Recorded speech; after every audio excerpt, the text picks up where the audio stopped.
So my dear friends, പഠനം എളുപ്പമാക്കാൻ പറ്റിയ ചില കാര്യങ്ങൾ പറയുകയാണ്. നമ്മൾ സന്തോഷത്തോടെ വന്നിരുന്ന് പഠിക്കുക എന്നുള്ളതാണ് ഒന്നാം നമ്പർ കേസ്. അതിനെന്താ ചെയ്യേണ്ടതെന്ന് ചോദിച്ചാൽ, നമ്മൾ ബ്രെയിനിനെ നമ്മൾ പറഞ്ഞ് മനസ്സിലാക്കണം. അതായത് ഇപ്പോൾ നാളെ രാവിലെ ഒരു 5 മണിക്ക് ഞാൻ പഠിക്കാനിരിക്കുന്നു എന്നുള്ളത് ഇന്നത്തെ ദിവസം പല പ്രാവശ്യമായിട്ട് നമ്മുടെ ബ്രെയിനോട് പറഞ്ഞു കഴിഞ്ഞാൽ നമ്മുടെ ബ്രെയിൻ റെഡിയാവും. നമ്മൾ പെട്ടെന്ന് ഇങ്ങനെ നമുക്കിപ്പോൾ ഇരുന്ന് കണക്ക് പഠിക്കാമെന്ന് പറഞ്ഞു കഴിഞ്ഞാൽ ബ്രെയിൻ റെഡി ആകില്ല, മൈൻഡ് സെറ്റ് റെഡി ആകില്ല, വേണോ വേണ്ടേ, ഭയങ്കര ബുദ്ധിമുട്ടായിരിക്കും. പക്ഷെ നമ്മൾ സെറ്റ് ചെയ്യുകയാണ്, നമ്മുടെ ബ്രെയിനിനെ പല പ്രാവശ്യമായിട്ട് പറഞ്ഞ് മനസ്സിലാക്കുകയാണ്. നാളെ രാവിലെ കൃത്യം 5 മണി മുതൽ 7 മണി വരെ ഞാൻ കണക്ക് പഠിക്കാൻ പോവുകയാണ് എന്ന് പല പ്രാവശ്യം നമ്മൾ ബ്രെയിനിനെ പറഞ്ഞ് മനസ്സിലാക്കി കഴിഞ്ഞാൽ ബ്രെയിൻ അനുസരിക്കും. ബ്രെയിൻ എന്ന് പറഞ്ഞു കഴിഞ്ഞാൽ ശരിക്കും നമ്മുടെ തലച്ചോറ് നല്ല അനുസരണയുള്ള ഒരു അടിമയാണ്. ശരിക്കും നമ്മളതിനെ ശരിക്കും ട്രെയിൻ ചെയ്ത് കഴിഞ്ഞാൽ നമ്മൾ ഈസിയായിട്ട് നമുക്ക് പഠിക്കാനായിട്ട് പറ്റും. പക്ഷേ ഇല്ല എങ്കിൽ ബ്രെയിൻ നമ്മളെ കൺട്രോൾ ചെയ്യും. ബ്രെയിൻ നമ്മളോട് എന്ത് പറയും? ഇപ്പം പറ്റില്ലെന്നേ, ഇപ്പം എനിക്ക് പഠിക്കാൻ പറ്റില്ല.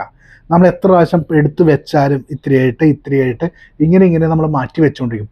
പ്രോക്രാസ്റ്റിനേഷൻ എന്ന് പറയും, വീണ്ടും മാറ്റി വെക്കുകയാണ്, ഇപ്പം വേണ്ട പിന്നീടത്തേക്ക് ആക്കാന്നുള്ളത്. അപ്പോൾ ഇതിനുള്ള ഒരു എളുപ്പ വഴിയാണ് ബ്രെയിനിനെ നമ്മൾ ട്രെയിൻ ചെയ്യുകയാണ്. എന്താ ചെയ്യേണ്ടതെന്ന് ചോദിച്ചു കഴിഞ്ഞാൽ, ഇന്ന് രാവിലെ നമ്മൾ പറയുക, ഓക്കെ നാളെ രാവിലെ ഉണ്ടല്ലോ ഞാൻ 5 മണിക്ക് എണീക്കും, 5 മണി തൊട്ട് 7 മണി വരെ ഞാൻ കണക്കിരുന്ന് അടിപൊളിയായിട്ട് പറയും, മാത്സ് ഞാൻ തകർക്കും എന്ന് ഇപ്പോൾ പറയുന്നു.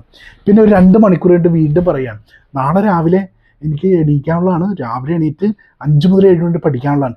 ഇതൊരു ഇടയ്ക്കിടയ്ക്ക് റിപ്പീറ്റ് ചെയ്യുക, ഊണിന് മുമ്പും ശേഷവും മരുന്ന് പോലെ റിപ്പീറ്റ് ചെയ്യുക. ഇങ്ങനെ പറഞ്ഞു കഴിയുമ്പോഴത്തേക്ക് ബ്രെയിനിന് ഓൾറെഡി മനസ്സിലാവും നാളെ രാവിലെ 5 മുതൽ 7 മണി വരെ എനിക്ക് കണക്ക് പഠിക്കാനുള്ളതാണ്. സോ മൈ ഡിയർ ഫ്രണ്ട്സ്, സംഭവിക്കാൻ പോകുന്നത് നാളെ രാവിലെ നേരത്തെ തന്നെ ബ്രെയിൻ റെഡി ആയിട്ടുണ്ടാകും. നമ്മുടെ ബോഡി മൈൻഡ് കംപ്ലീറ്റ് സെറ്റായിരിക്കും. ആ സമയത്ത് നമ്മൾക്ക് സെറ്റാണ്, പഠിക്കാനായിട്ട് നമ്മൾ റെഡി ആയിട്ടുണ്ടാകും. നമ്മൾ പുസ്തകം എടുത്ത് വെച്ചൊന്ന് സ്റ്റാർട്ട് ചെയ്തേ പെട്ടെന്ന് നമുക്ക് ഗ്രാസ്പ് ചെയ്യാനായിട്ട് സാധിക്കും. ഓൾറെഡി സെറ്റായി, എല്ലാം റെഡിയായി കഴിഞ്ഞു എന്നുള്ളതാണ് ഇത്. ഇതിന് ചെയ്യേണ്ട കാര്യം ഇതാണ്, പല പ്രാവശ്യമായിട്ട് നമ്മളത് ബ്രെയിനോട് പറഞ്ഞു പഠിപ്പിക്കുക. സോ ഓൾ ദി ബെസ്റ്റ്, നിങ്ങൾക്ക് എല്ലാവർക്കും നന്നായി പഠിക്കാനായിട്ട് സാധിക്കട്ടെ. ബ്രെയിനെ കൺട്രോൾ ചെയ്യുന്ന ഒരു മാസ്റ്ററായിട്ട് മാറട്ടെ. All the best. Thank you.